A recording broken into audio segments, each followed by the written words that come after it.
Welcome to Marketing 101. Build a plan that becomes a tool for success.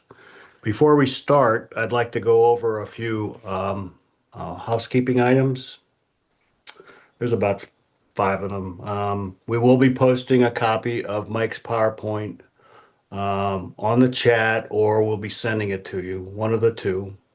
We are recording this, and it'll be available on our website, score.org/akroncanton.org. Mike asked that we kind of hold the questions to the end. He'll answer them then so he can get through his PowerPoint, unless the question is pertinent to what he's talking about at that time. If you do have questions for Mike, please put them in the Q&A feature only. Um, if you want to talk among yourselves, or if Mike asks you a question, you can use the Zoom chat feature. To be honest, we don't check it that regularly. So, lastly, we'll have a brief 2-minute survey after the webinar that you'll receive to hopefully give us some feedback how we might make these webinars better. Okay, next slide, please. Okay, my name is Ed Cook, and I am a SCORE mentor in Canton, Ohio. I joined in like 2013 after a career with PepsiCo. For those of you that don't know what SCORE is, we are a national nonprofit organization that began back in 1964. Our first chapter was in Dallas, Texas, and now we have over 200 chapters in the U.S. We mentor startups, existing businesses, whether they're for profit or nonprofit, and requesting a mentor is extremely easy to do.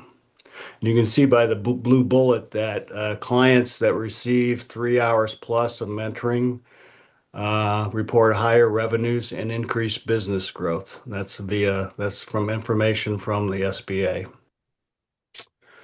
Our mission is pretty simple. It's twofold. Um, Number one is we provide free and confidential mentoring to small business owners and entrepreneurs. And two, we provide educational workshops and webinars on topics that we think small businesses can benefit by. We believe small businesses are important because they impact the national economy and they create jobs within the community. Next slide, please.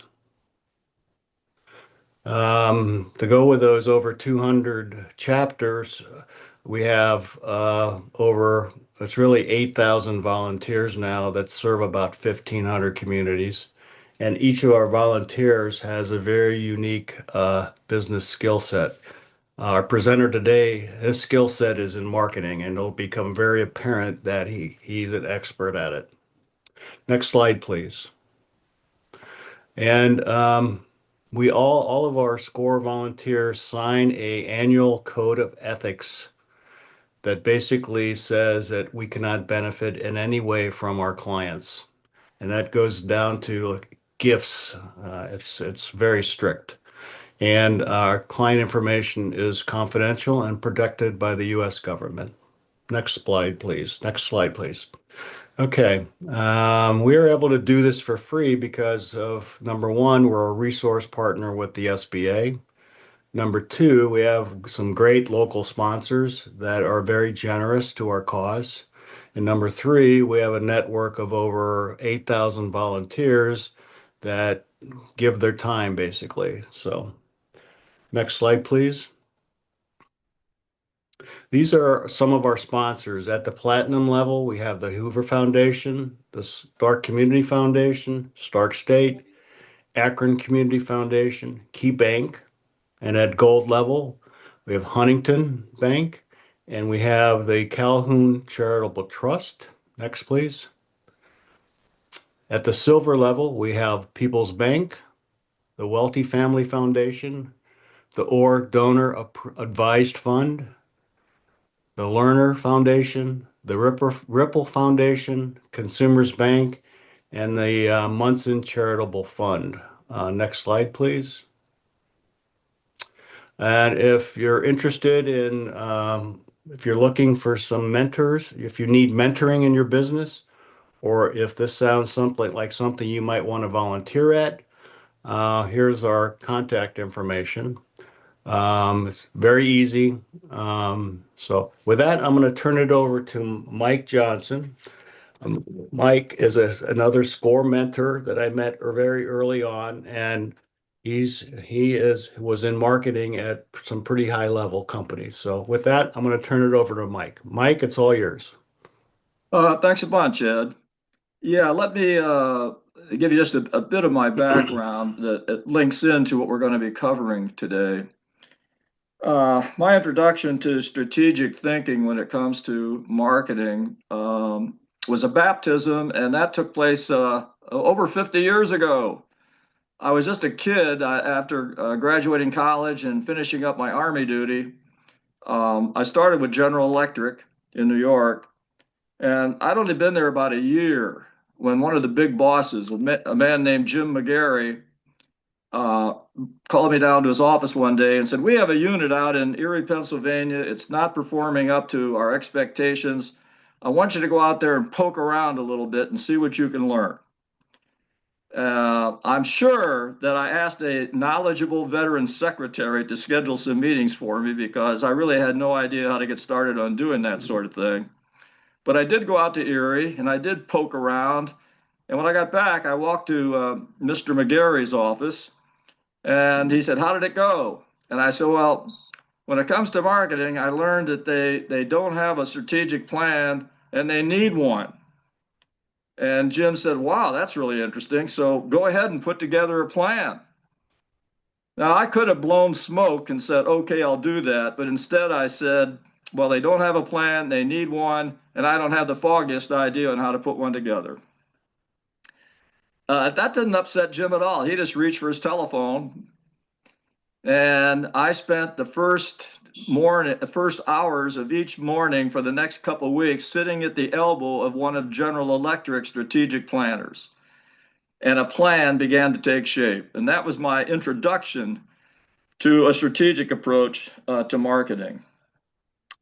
So we start looking at that slide and we talk about where not to start. And that's with tactics. It's just kind of incredible the number of people who realize that they have to do a better job of marketing and they just want to jump in with tactics.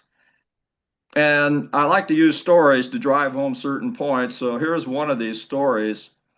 I was asked by the Chamber of Commerce of a community to come over and talk to the merchants about what they might do to strengthen their marketing. It was an early meeting starting at 7 in the morning, and I was the first one to arrive. And I'd been there a couple of minutes when one of the merchants, a woman, walked in, introduced herself, and she said, I recently put a sign about my business outside of town, but I'm not sure if it's really doing anything for me." And I didn't say what I was thinking, which was, I wonder how much, if any, upfront thinking you did before you commissioned the creation of that sign. Fast forwarding, I asked her if she had a computer in her shop, which was called the Teddy Bear Shop. And she said, "Yes, I do." So I asked her some questions, sat at her computer, and very crudely created some signage for her to put in the windows of her shop, which were messages that were meant to cause people to want to walk into her shop. It was just a little bit of upfront thinking. So we frequently have clients who come in, and the first thing they say are things like you see on this slide. "Hey, I have a website. Would you like to see it? I put a sign up outside town. Would you like to see my new flyer?" And I'm always very polite and say, "Yeah, of course." But I'm always thinking, how much, strategic thought went into creating these tactics. So now let's move on to the next slide.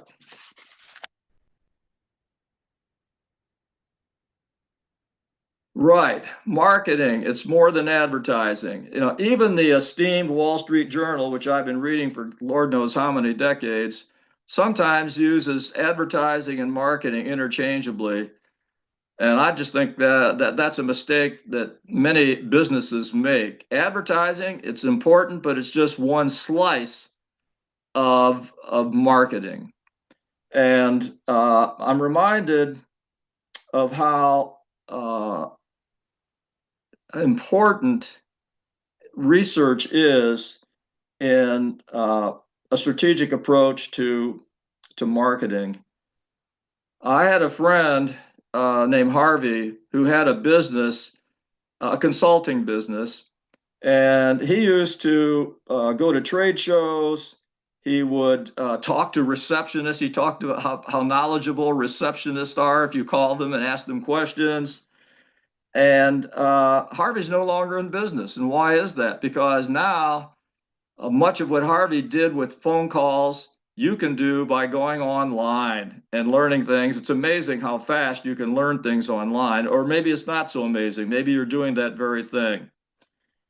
So uh, I really encourage people when they're getting started with marketing to do some research and to start with what I call the quantitative research. And by that, I mean, yeah, use some kind of a survey to start gathering information, the beliefs that people have about a particular business. And that can be done online, or if you're doing programs like the one we're doing this morning, you can pass out evaluation forms and get people to check off on their thoughts about what they've just experienced.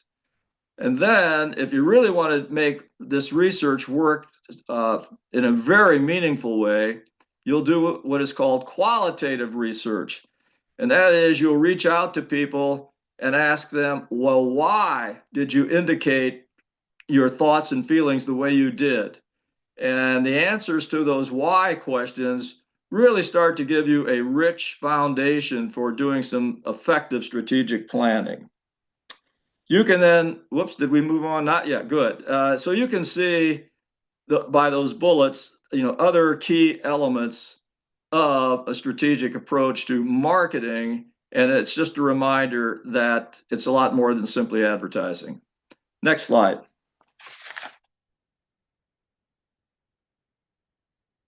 Yeah.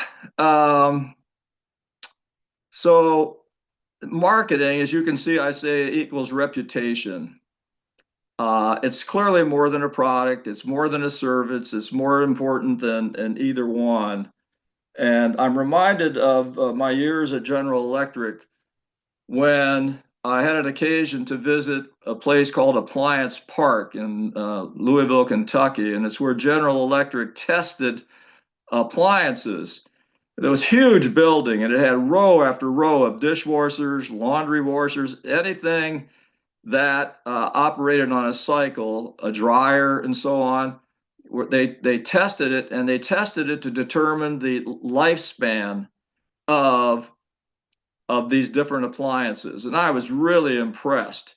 So as the years went by, long after I moved on from General Electric, uh, we always bought GE appliances because they had established a reputation for quality, and that reputation was the foundation of strategic marketing and strategic business success. So I encourage people to ask themselves, so what is it that you do when you go out and buy something or you want to sell something? Are you looking for, well, what are you looking for? And at the bottom part of that slide, you'll see reputation is achieved either by design or default. And you clearly want to work to make that reputation the result of a design or a plan. Okay, let's move on. Yeah, marketing plan vis-a-vis a business plan. I actually, when I joined SCORE, developed a template for creating a business plan. And this template by design only runs about three and a half pages, but it does capture the essence of a good plan. And if a person is treating marketing strategically, it ought to be part of the business plan. And any solid business plan should include a strategic approach to marketing. All right, let's move on. All right, I'm clearly not an artist of any kind, but I created what I call the marketing planning ladder. And each of those sections, think of each one as the rung on a ladder, and it's those rungs that give a ladder strength and stability.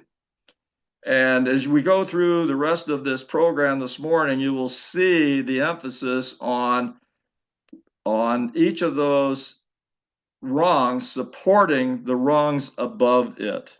Then off on the right, you'll see a few little notations, and I will be getting into those as we move along.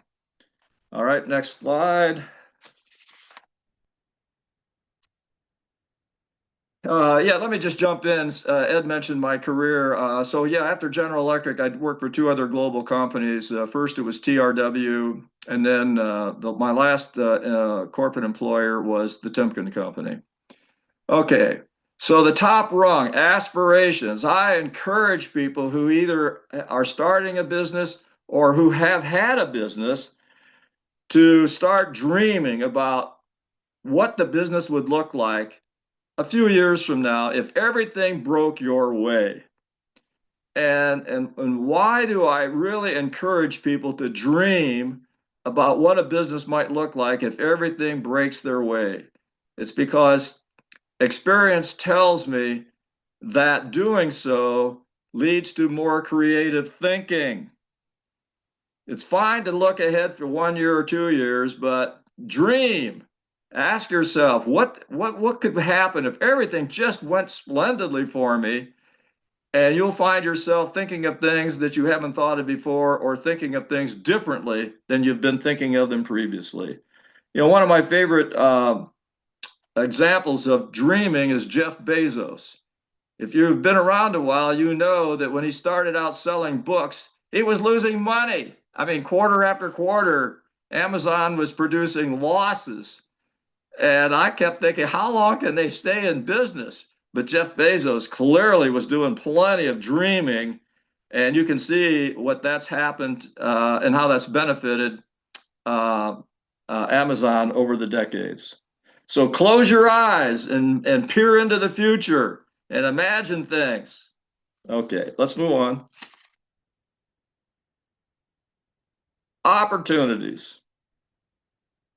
Okay. There are two categories of opportunities, and one of them are the things you can see. And by the way, if you see me glancing over to my left, that's because I'm taking a peek at notes I have here.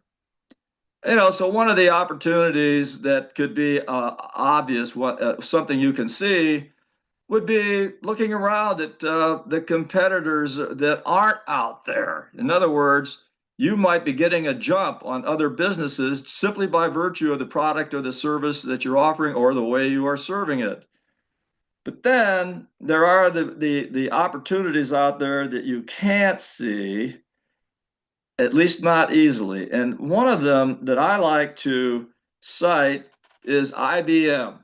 Hey, IBM, International Business Machines, that was their business, make computers. And then someone at IBM thought, we're doing a lot of consulting with the customers who are buying these computers. Gee, maybe we should start charging for our consulting. Bingo! Consulting became a huge part of a company that started out making computers. So there are opportunities out there that you can't see easily, but a little bit of creative thinking can uncover some of them. Moving along. Next slide. Challenges. Okay. There are different challenges. There are ones in the present, then there are the near-term challenges, then the longer-term challenges. And for example, your challenges can include competitors. They can include satisfying legal requirements that you might require licensing. And by the way, if you're producing a product of any kind that's regarded as a food, you've got a lot of challenges out there to bring that successfully to market.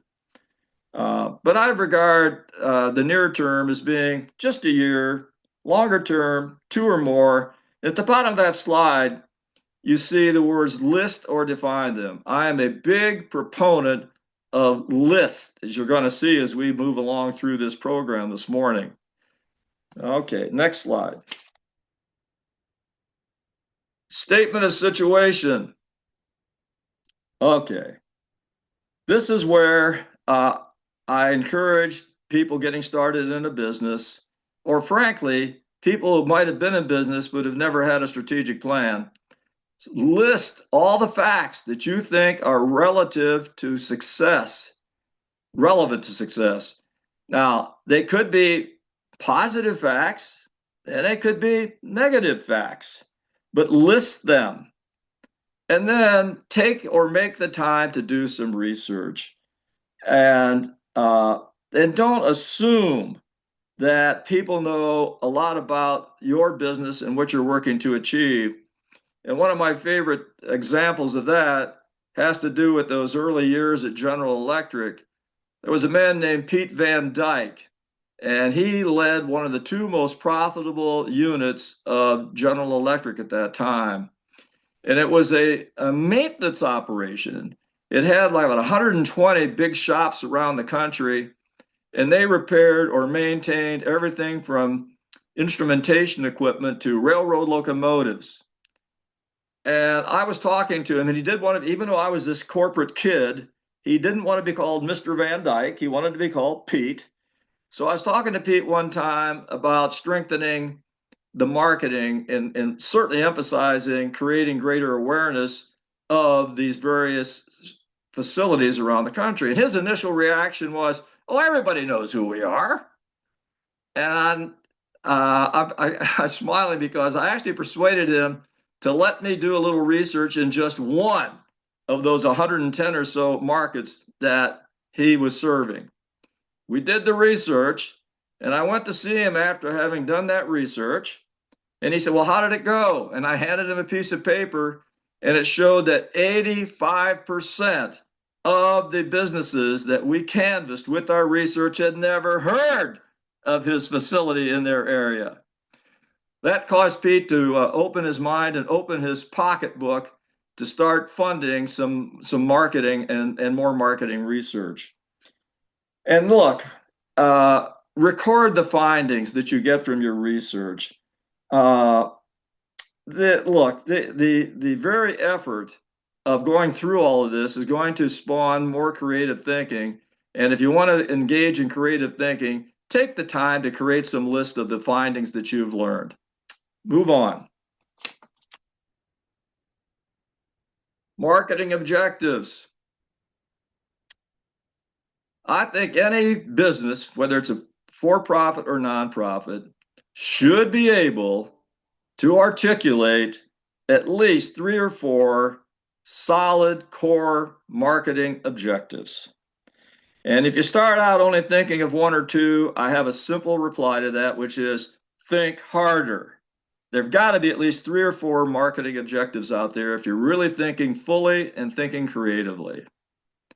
And most, if not all, of your marketing objectives should be measurable. We're going to talk later about tracking your success on achieving objectives, and it's pretty doggone hard to track your success if you don't work to measurable objectives. Okay, let's move along. Next slide. Marketing strategies. You know, a lot of people really just freely use the words objectives and strategies interchangeably. Well, in my view, they are not interchangeable, but they're closely linked. And I see broad or marketing strategies as what I call the broad how-tos of planning. And what are some of those broad strategies? Well, I'll cite just a few of them here. One would be using more effectively social media platforms. Now, not getting into the tactics yet. Remember, these are the broad strategies. Another one would be participating in trade shows.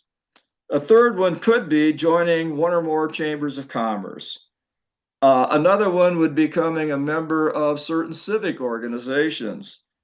And another one could be, broadly speaking, use more of print or use more of radio or use more of TV.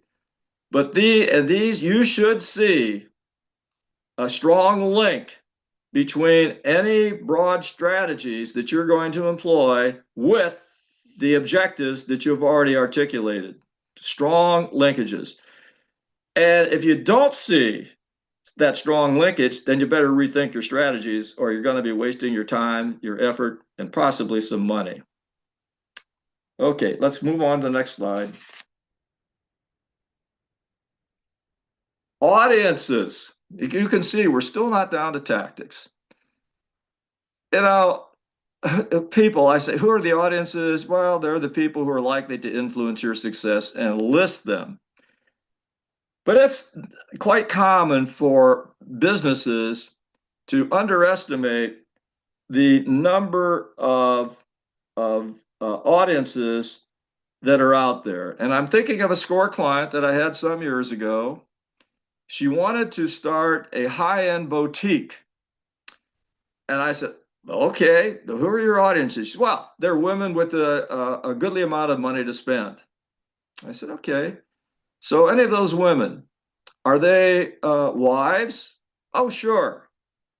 Are some of them mothers? Yes. Are some of them grandmothers? Probably.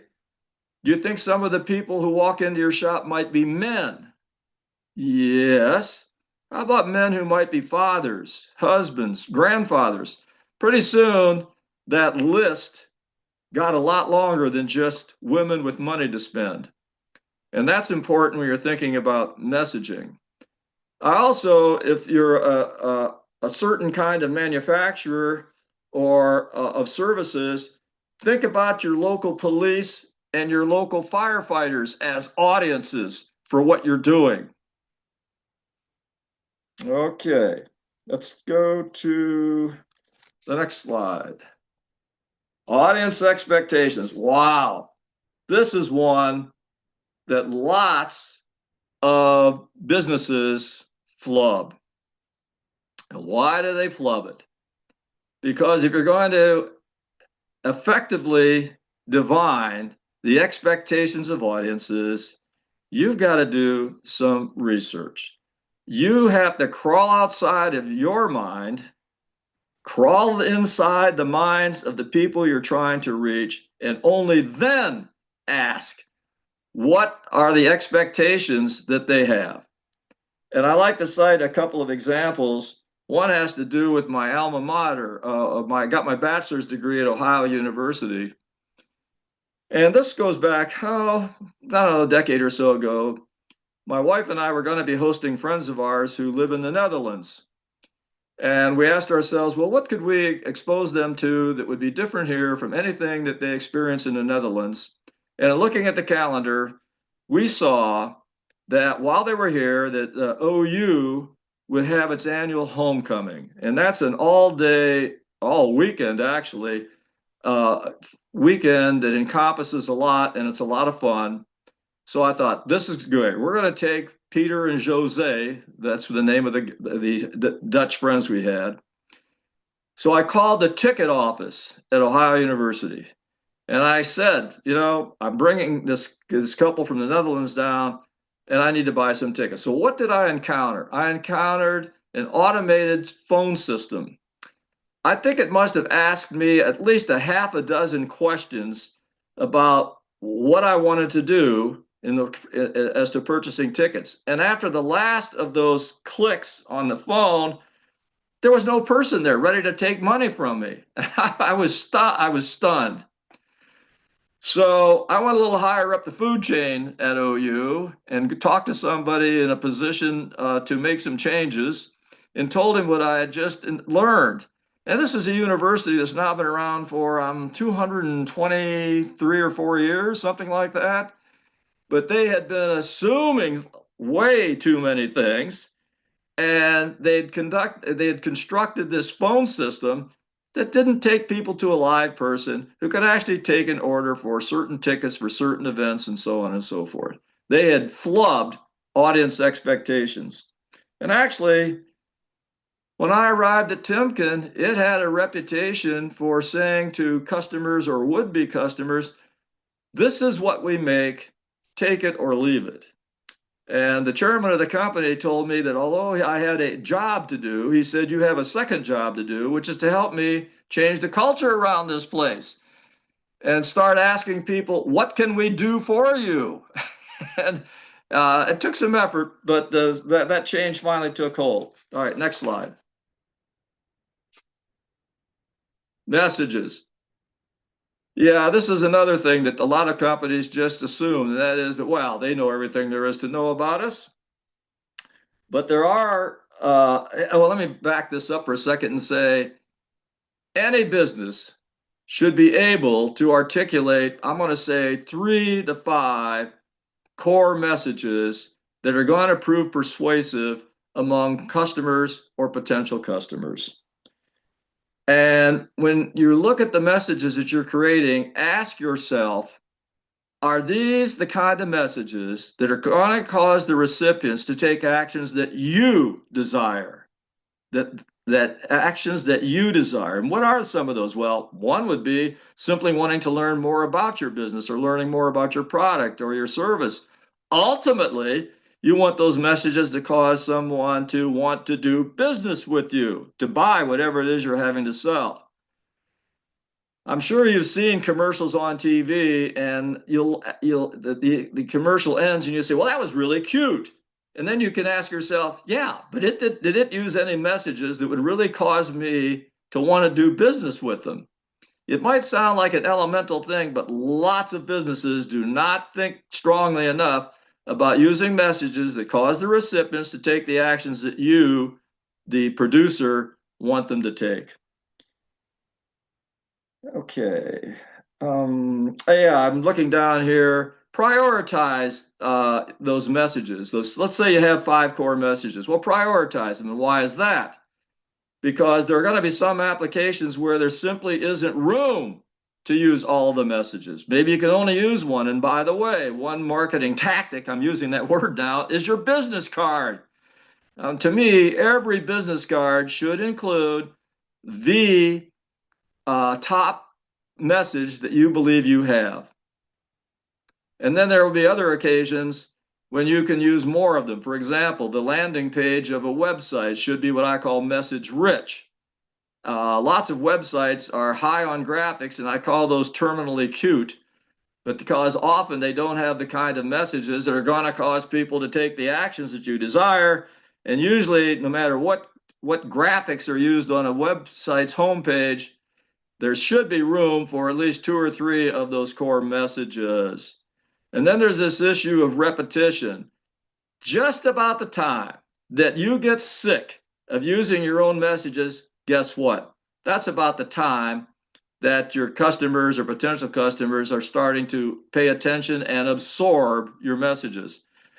Now, a good example of that would be you're watching some athletic event on TV, football game, basketball, whatever, and you might see a company running the same ad like 3 times during the first half, and you're saying, wow, that must be a mistake. Oh, no.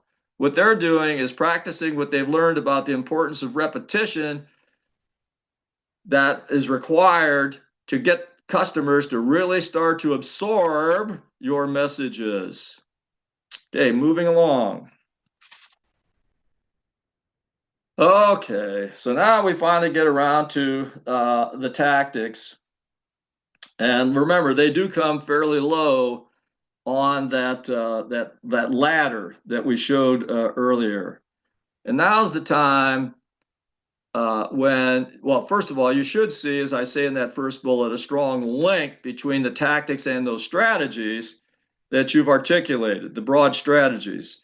Here is where you can get really specific about how you're going to support those strategies. And so let's go back and just think about a couple of those examples I used. A trade show. Now you should create a list of the trade shows that you think you should be participating in or attending.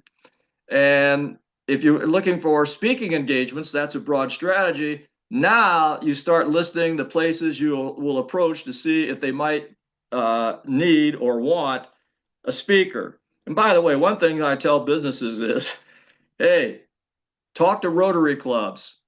If you're knowledgeable about Rotary, you know that they have a guest speaker every week throughout the year, and they always have one member of that club who's responsible for recruiting the speakers. And I have other elements to my life, and one of them is writing books.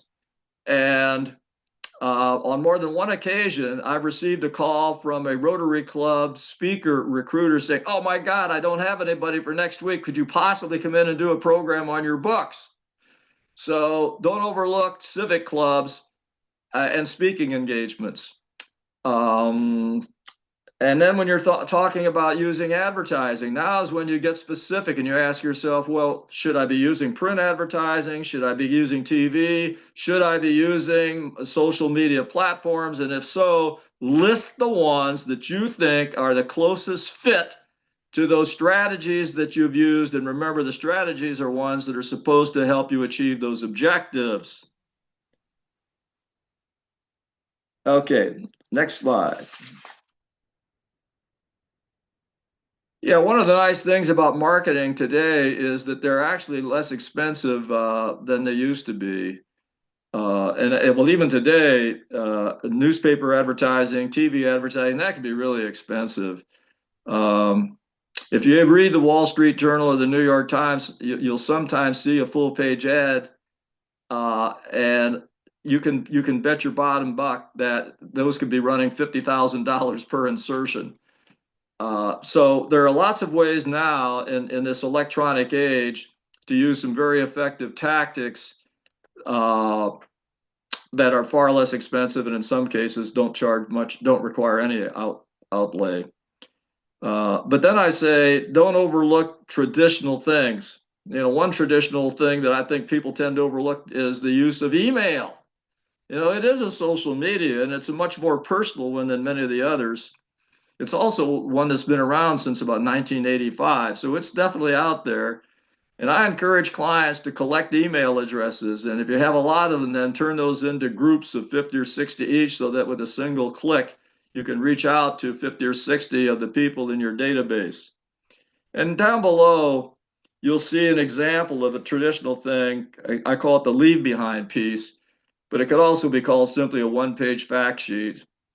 And that can be a very effective way to keep your business in the minds of customers or potential customers.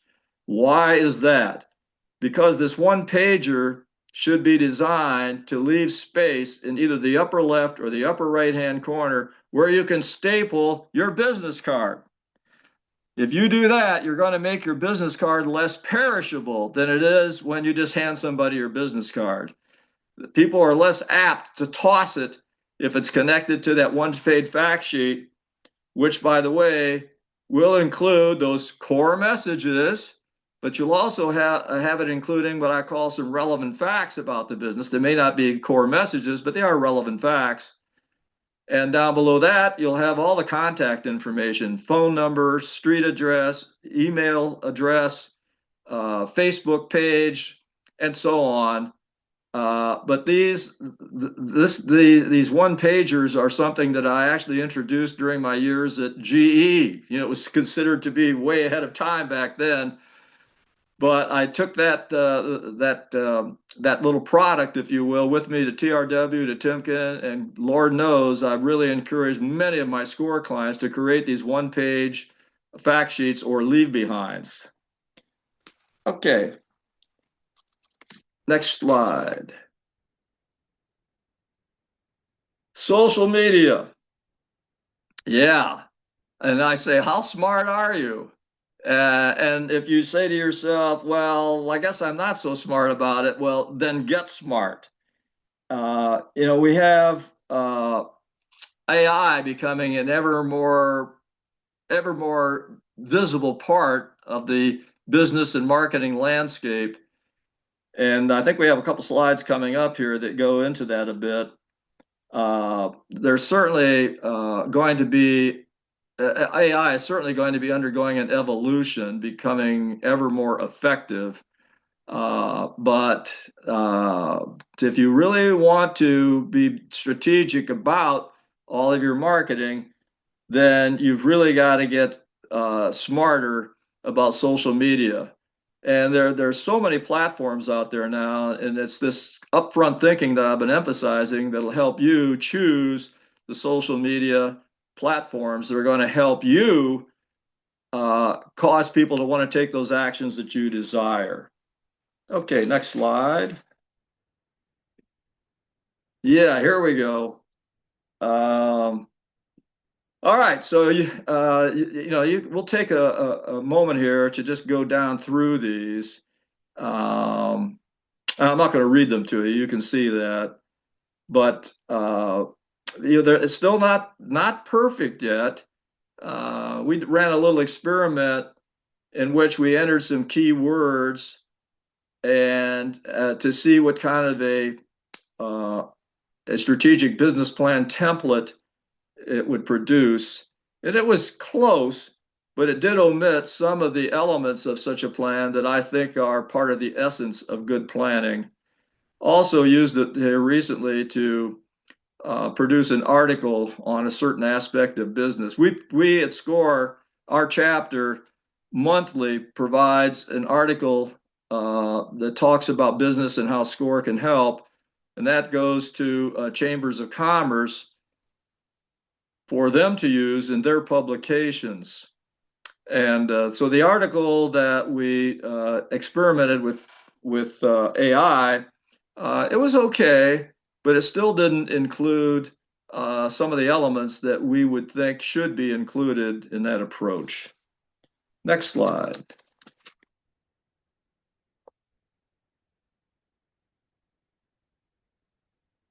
Next slide. There we go.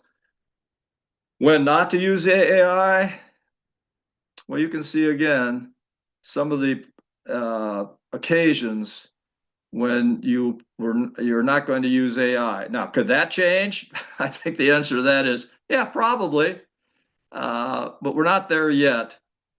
So all I guess I can say is if you're going to use AI, experiment with just as we experimented with it with regard to a business plan template or to an article. Um, Give it some thought, give it a try. In fact, there's another way which I learned doesn't quite get there yet. I write articles on international travel for a couple magazines, and I incorporate into those articles some very personal experiences. And that's the kind of thing that AI is not going to capture, at least not yet. Okay, let's move on to the next slide. Pricing. Okay. I don't think there's much in the way of business planning that is more sensitive than making decisions on pricing. There are certain things you need to be aware of when you're pricing, and those are your fixed cost and your variable cost, your loan obligation. Certainly, you want to be thinking about what competitors are charging. And one of the things I encourage my SCORE clients to do is to experiment with pricing and experiment and then pay attention to the feedback you get. And this brings us down to that last bullet, pricing sensitivity. And I actually like to cite an example of that happened after my first book was published. It was about a 425-page historical novel. The publisher gave it a retail price, $30.99. Yeah, it seemed reasonable. And it wasn't too long after that I got an email. And the writer said, wow, I saw your book on Amazon. It looks really interesting, but I'm just not sure I want to spend $30.99. Hey, I had a choice. I could have just dismissed it. What the heck? One guy writing to say that to me? But that's not what I did. Instead, I took a copy of the book and a padded bubble wrap, took the UPS store and said, how much will it cost me to send this to any place in the United States? And then I took the same package to the post office and asked them the same question. And when I was there, I learned about a category called media mail. And I learned that it was only going to cost about a third as much to ship as it would with UPS. And then I called the publisher. Remember, I was an experienced business guy, but I was a total novice as to what happens after a book is published. And I said, okay, I know that you can't just give away an unlimited number of copies to your authors. And they said, no, but we do offer them at a very deep discount. And I said, so what would it cost me if I ordered like 100 copies? And they said, well, maybe $15 on a suggested retail, $30.99. So, armed with that information, I replied to that email that I got. And I said, what would you think if you could have a hardcover book, nicely inscribed, for $25, including shipping? I got a reply from that person, and the reply, I still remember it. It was simple. It said, where do I send the check? So pay attention to the feedback when it comes to pricing. Pay attention to the feedback you get and be willing to do some experimenting with your pricing. And by all means, be sensitive to what customers are saying about pricing. Okay, moving along. Next slide. Okay. Yeah, build a spending history, as I call it. That first budget that you create in running a business is going to give you a foundation for future budgeting. And you then, as you're building that first one, you start asking your questions like, well, how much money do I have available for marketing right now? And how much do I expect that I'll have available over the next 12 months? And then look back to those tactics that you finally got around to deciding on. And then you can create a timeline that has you spending the money that you have available on a monthly basis. And lastly, if you create a strong budget, you are going to experience much more confidence and calm when you begin to spend that money. Can't overemphasize the importance of creating budgets and then spending that money over a 12-month period. Okay, next slide. Feedback. Yeah, this is another thing that a lot of businesses flub. They just kind of dismiss feedback. And I like to tell what I call my Stan Galt story. When I was this kid at General Electric, Stan Galt was running GE's appliance business. Decades go by, and at about the time I was joining Timken, Stan Galt was joining Timken's board. And we were flying to just the two of us were flying together to a Timken location down in the Carolinas. And on the way, I told him this story. I told him about how my wife and I had become very loyal to GE appliances. Told him about the time we bought a new laundry washer. I knew it had a predicted life of about a dozen years, but it only had a 1-year warranty, and the motor conked out in the 13th month. And I told Stan that I said to my wife, we had 3 young kids, so you don't mess around. You call a repairman to come out and fix it, which is what we did. And then I remembered that General Electric had a network of what it called regional zone managers. And this is a pretty responsible position. So I wrote a letter to the nearest zone manager, not a nasty letter, just explaining that I was a veteran of General Electric, thought very highly of the products, had this unfortunate experience, and just thought I would bring this to your attention. I got a phone call from the zone manager saying, hey, I'm really sorry about your experience. Do you still have a copy of the bill for that repair job? I said, yes. And he said, send it to me if you will, please. I did. A week or so later, I got a check for the amount that it cost me to get it fixed.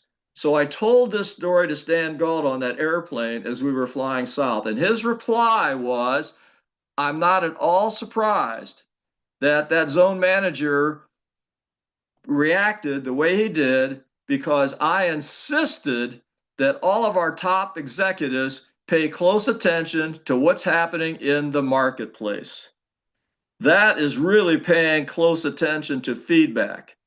So I urge all companies to record the feedback they get. It might be feedback in the form of an email posting. It might be not an email posting, but say a Facebook posting. It might be a letter. It might be a phone call.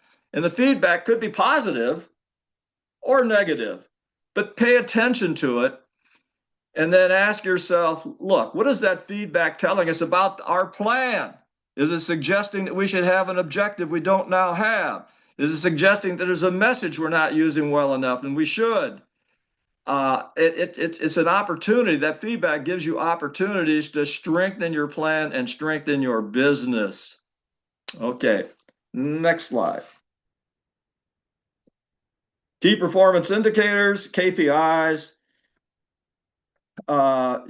We use those to track the progress, and simply put, you could build a little spreadsheet, and over on the left, you'll list those measurable objectives that you've articulated, the measurable ones. And then you'll show the 12 months of the year across the top. And then over in the far right, you can have the numerical, the numerical amount that you're trying to achieve for that year. And if you get out to like October or November and you can see you're on track to meeting or exceeding the objective, hey, pat yourself on the back. But if you get out that far and you see you're falling short, that is not an occasion to say, woe is me. You should treat that as an occasion to ask yourself, okay, what could we be doing better? What could we be doing that we're not doing at all? What could we be doing differently? But use it as an opportunity to ask yourself, what strategically, what creatively can we be doing to achieve what we thought was a reasonable objective to have? And you will find out that if you are consistent with managing the KPIs, you're going to be more consistent in managing the overall business. Okay, next slide. Yeah, okay, you can see with multiple performance indicators. We at SCORE practice what we preach. We look at several KPIs on a monthly basis. They would be the number of face-to-face consulting sessions, the number of new clients, what we call the follow-up rate, the number of times that clients want to continue beyond an initial counseling session. We track the number of workshops we do, a lot of those. We track the number of people who are signing on for them. We certainly look at the client ratings. We actually encourage people that we counsel to answer 2 or 3 questions that ask how they felt about the counseling session. These are ones that come from SCORE headquarters. And we regard those as a learning tool. We can go in and take a look at what clients are saying about how they felt about the experiences they've had. All of these are so we're practicing what we preach with regard to having key performance indicators. All right, next slide. Okay. Yeah, so again, your KPIs need to be based. By the way, you can have objectives. I should have mentioned this earlier. There can be some objectives out there that aren't necessarily measurable, that are certainly valid objectives. But if you really want to establish objectives that are going to help you strengthen the way you're doing your business, that's when you have to make sure you're including ones that are measurable. But then, as I say on this slide, track your progress on these consistently. It might be quarterly, could be monthly. And doing so tends to increase the rigor of your thinking, and it certainly spurs creative thought. All right, next slide. Okay, yeah, the marketing plan. Okay, the plan that you come up with, make sure it's not static. Regard it as a living document. It's quite common in business to look at your plans at least twice a year, at the midway point and before you get to the end. But if you create a plan like this and stick it on a shelf or put it in a drawer and forget about it, you're just wasting the tool that you've created. Next slide.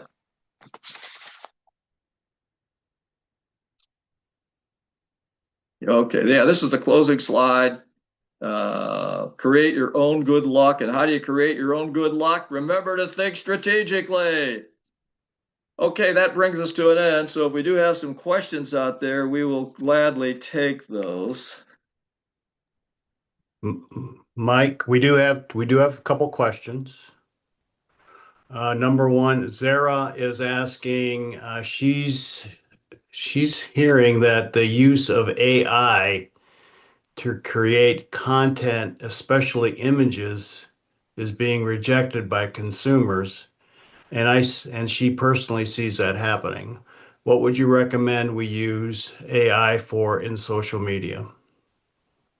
Well, as those two slides we showed indicated that you really need to be very careful in using AI at all.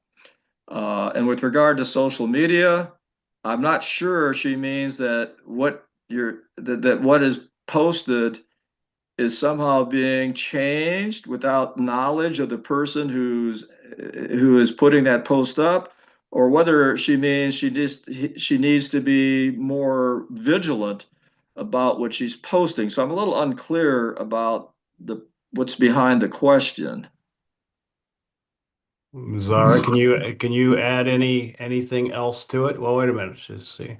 She has another question. Can you speak to how to know what reasonable, achievable objectives are so we aren't overextending or underextending? Yeah, well, we go back to research, don't we? It just, yeah, you can't, if you want to be effective with any enterprise, whether it's for profit or non-profit, you really need to take the time to do some research. And heaven knows that many businesses just don't want to be bothered by consuming time doing research. But those who are willing to do it are going to benefit from it, and that research is going to help you decide how much you need to be doing, as you say, regionally. uh, and in fact, I'm thinking of a customer now, or one of our score clients who had a really quite local business, but through some very strategic thinking, he now has a clientele that stretches from Missouri to Connecticut. And but that didn't happen accidentally. It happened as a result of some very strategic approach to marketing and to careful planning, and that planning includes budgeting. Okay. Let's see, back to Zara. Zara, can you provide us any more information about the question you had about using AI to create content? Okay, I think she did add something. I think Mike answered that right after I asked the question. So no need, so we're covered there. So Okay. okay, thank you, Zara. Okay. Second question comes from my experience of setting goals and not meeting them, or setting them and they are too easy to meet. Do you have any recommendations there? Yeah, yeah. It's when I hear that someone has set some goals that are too easy, the word stretch comes to mind, and I think by myself, thinking, well, start stretching out a little bit here and challenging yourself more. But I've also seen in the business world a couple times when people established goals that went beyond a stretch, and they were clearly unachievable. Uh, but you don't want to do it that way. But I would say, look, think of it. Let's think of it this way. Let's say you set an objective for the number of new customers you're going to have in 2026, and let's say you've concluded that it's going to be 12, and you get out toward the end of 2026 and you've met 12. Okay, so ratchet it up to just maybe 10% more for the next year. But yeah, keep stretching yourself. Don't be satisfied if you've achieved it, and don't want to take your objectives any higher than what you've already achieved. Stretch yourself from year to year.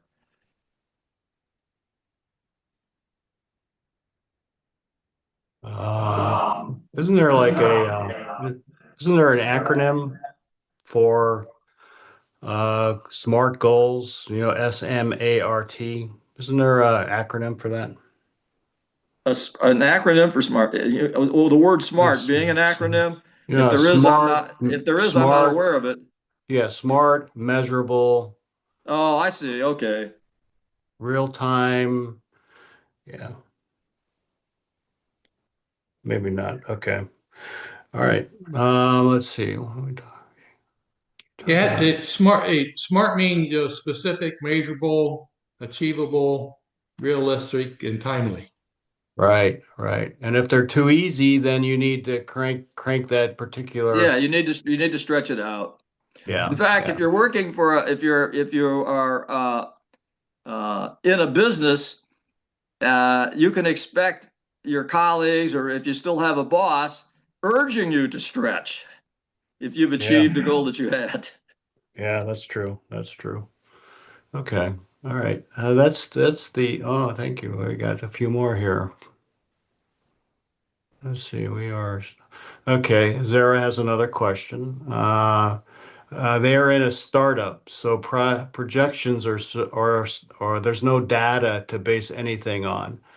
Um, that's part of the problem. Um, oh, thank you. Well, I Uh, guess my initial reaction is it's hard to think of some kind of a business where there isn't data out there that you can find, but you do have to work to get it. right, right, right. Yeah, I mean, in fact, you know, I just can't get past how powerful search engines are, and some crucial keywords entered into a search engine can produce a lot of what you might have regarded as something you can't get your head around. But well, I'm hard pressed to think of a business or a category of business that has data that you can't get access to. Okay. Let's see. She says she just feels like she's guessing when she's making projections on whatever project she's working on. Okay, let's stop there for a second. Okay. Hey, there are occasions when guessing is okay. All right. It is.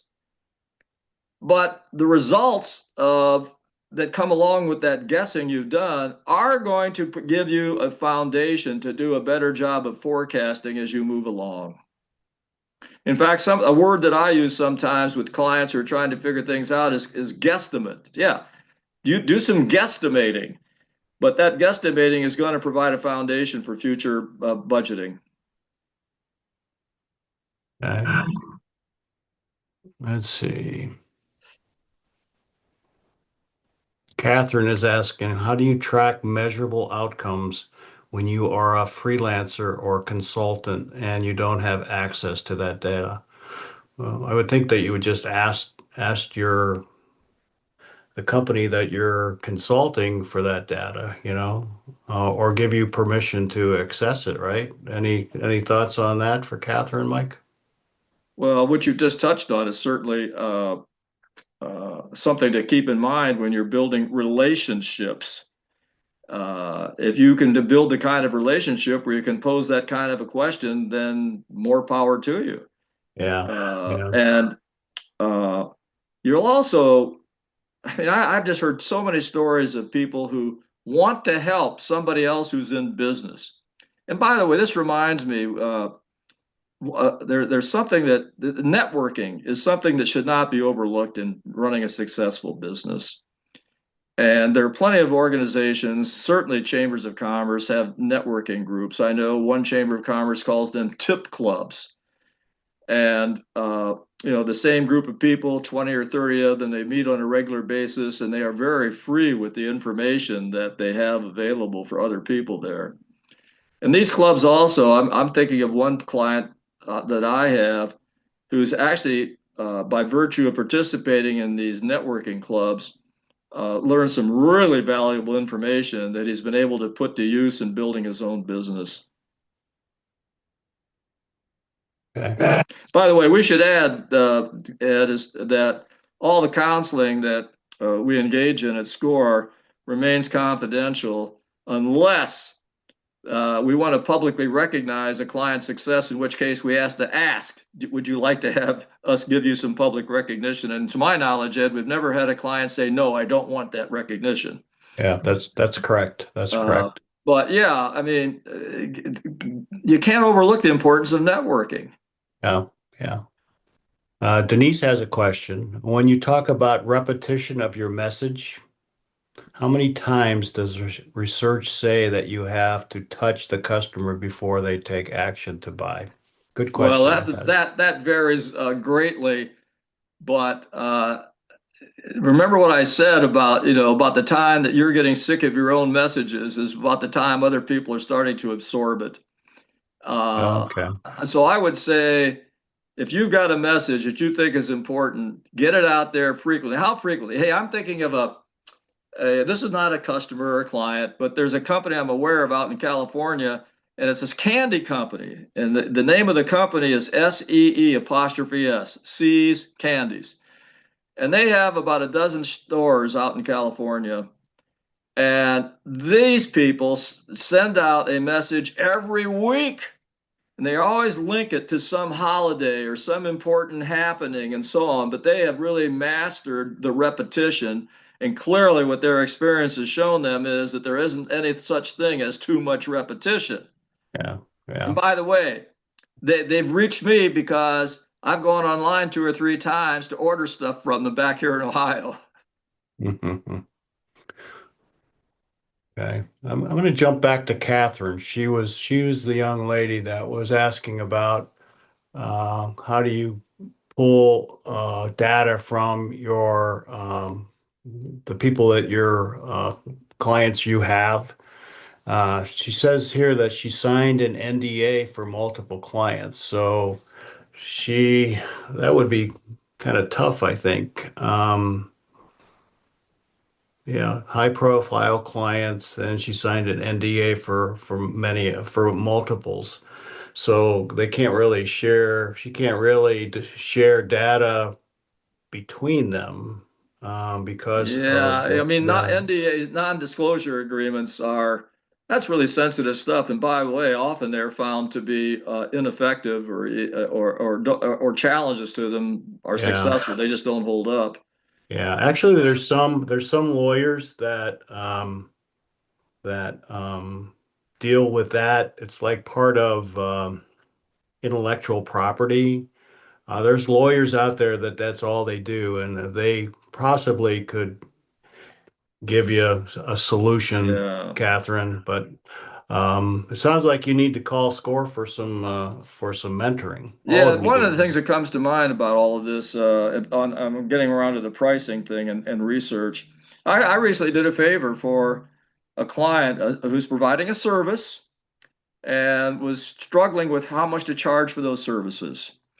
And I recalled helping a younger man get started with it before I joined SCORE, but I just found myself helping a man get starting with his business, which has proved to be extremely successful. In fact, on the 20th anniversary of his business, he donated $20,000 to the local food pantry. So I called him and I said, I have a client, same kind of business that you have. But this client is asking herself, how much should I be charging for my services? Would you be willing to offer some thinking on that? And he did. In fact, I've copied and run prints of what he sent me to keep around for any other client who's struggling with how to price a new business that provides a service. So, and what I was doing actually was just doing a little bit of networking on behalf of a client, and I was pretty confident that this other person that helped get started with his business would be willing to share some of his knowledge, and he was. Gotcha. Gotcha. Yeah, Denise has another question. It's a good one, I think. should you worry about spam? I'm thinking that she's thinking that her email campaign might be ending up in everyone's junk folder versus something that they would read. I think that'd be, I mean, if you, oh yes, emails, okay. I mean, again, there are social media companies out there that can help you make that less likely. There's certain things that the algorithms look for that throw them into junk, your junk folder. I would, if I were you, Denise, one solution could be if you went to our website, which is score.org, and look for workshops. I think there's an overwhelming amount of information on our websites. You would need to filter it down uh, to specifics, but it could be a start. And we actually, oh, I think later this month. When do we have? Let me look here. Uh, Let me say while Ed is looking that Ed and John Ripple are the leaders of our workshop program. yeah, let's see, strategic planning, project management, capital. But we also have a workshop on intellectual property. Yeah, I think yeah, we've done that. We have, um, yeah, Jessica Wagner, AI for Trends for Small. On the 17th, we have a workshop, and the presenter is Jessica Wagner. It's at 11 o'clock, and she has a social media company, and she's going to give her take on how AI trends are affecting small businesses. But I mean, if you attend it, you could you know, ask questions to someone that deals with it. So just a couple ideas there. Yeah, if you received an invitation to this workshop this morning, you should be in our database and you should be receiving notices in all these upcoming workshops. Yeah, yeah. So watch for them. Mm, Natasha asked if there's any tools out there that they can use to manage and track their marketing endeavors. That's a pretty easy one, I think. Well, that takes me back to the use of key performance indicators. Yeah, yeah. You have to pick the right indicator to track and, graph it, by week or by day or whatever you think is necessary and kind of tie it into what you're doing on your marketing endeavors. And over a period of time, it'll tell you which ones worked and which ones didn't.